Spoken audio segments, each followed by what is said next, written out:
Hello, hello, hello. This, and well, I guess you guys knew. Eventually, I was going to do a video on this whole Final Cut Pro X, and the reason why I was late on this is, how can I put it simply? I didn't see it coming. Seriously, I didn't see it coming. I see some downsides to it, but some good upsides. Um, First of all, I'm really happy with the fact that it's finally coming out and that it's Cocoa based and that it's 64-bit. And and honestly, I still believed that Apple really needed to stop using Carbon, even though there's still some areas where they just need to just stop programming in Carbon, mainly iTunes. It won't be such a RAM hog anymore. Uh, and try to get other programs to develop in Carbon. But I will say this. I'm real happy with Apple on this one and the fact that they're using a strict Cocoa based programming. And yeah, only wish the recent iMovie that's out right now, I believe is not 64-bit compatible. It's still Cocoa based. I mean, still Carbon based, not Cocoa.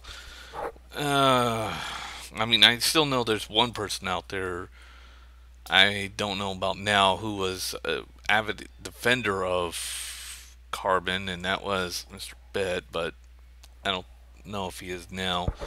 But the reason why I'm just saying that is that I felt that Carbon had served its purpose. I mean, it was supposed to be just a bridge between uh, OS, starting from OS 8.5 and going on to pretty much 10, and it's still going. I mean, 8.5 and 9.0 are pretty much ancient history, and there's a good chance that we'll probably be starting on finally on Mac OS 11, which we really do need to get started on that. Apple needs to start looking into that.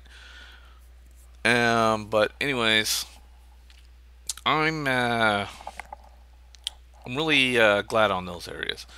The kind of downside, upside I see to this is that the fact they're going to make it available on the App Store. I mean, the upside is that it's going to be worth that it's all going to cost about $300, since the last Final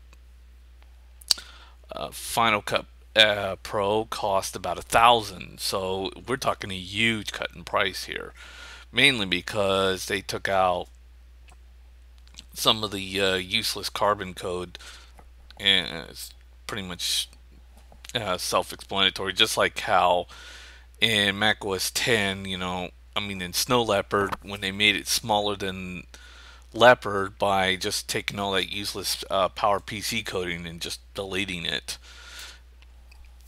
because they're just going to make it strictly for the Intel chip processors, and it worked. And I mean, it did work because uh, Snow Leopard didn't take up so much hard drive space anymore. Uh, Other than that, it is a. I mean, oh shit. I'm sorry. What I meant is that both the good side and the downside. The downside to maybe putting it on the App Store is that it's really hard to buy stuff off the App Store. Basically, what I mean is that you can only buy it with a credit card or with other cards, and there's no real, like, hey, can I buy this, and then I'll enter a credit card for this amount, and that's it.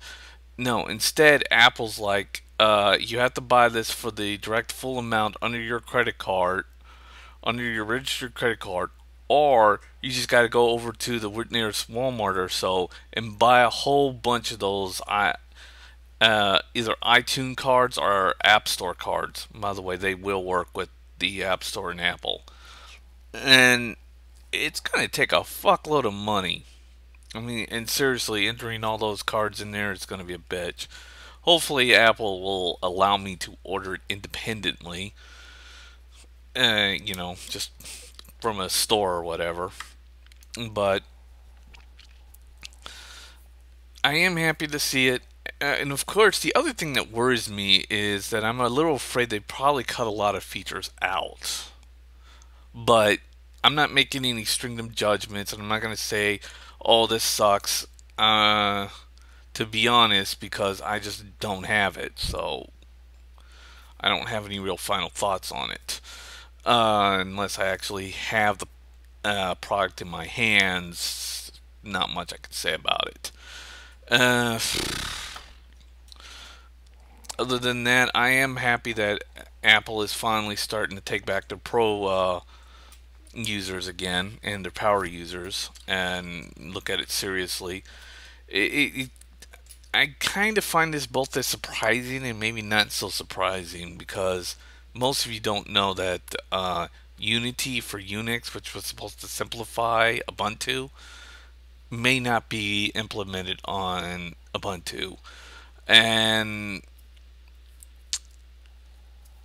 well, let me put it this way. Rumor has it that Launchpad was met with lukewarm responses from people, mainly because there's some people who thinks that Apple was trying to replace Launchpad as the new Mac Finder and just get rid of the old Finder, and that we would have to deal with Launchpad as the main Finder and no more terminal windows or anything. Just have our computer like a giant iOS device.